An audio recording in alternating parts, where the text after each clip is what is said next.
We begin with the Department of Veterans Affairs facing federal cuts and layoffs. There's a lot of concern that federal budget cutting will cut care to military veterans. Yeah, Congressman Ciscomani today meeting with the Veterans Council to address their concerns about the future of the VA here in Tucson.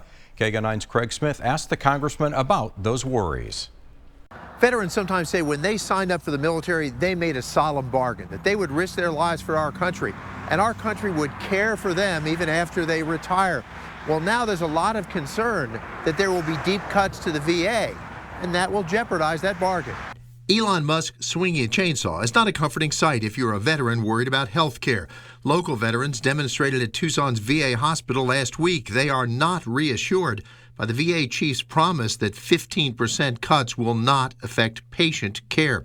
Congressman Ciscomani meets regularly with a council of military veterans. He understands preserving VA care is a top concern. My favorite doctor be there. Will my appointments be available in a timely way?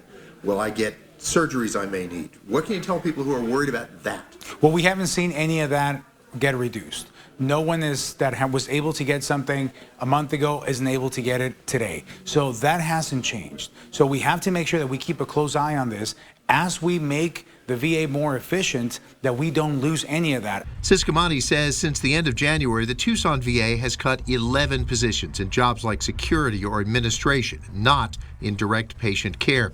Retired Air Force General Don Shepard says just the idea of cuts has people worried. He thinks Congress and President Trump will have to work out how to protect veterans' benefits, and he thinks Congress will want to work that out soon in a way that voters accept, because House members face another election in a little more than a year and a half. They're going to have those answers because the public that votes is going to be affected by that, and that's going to be the indication.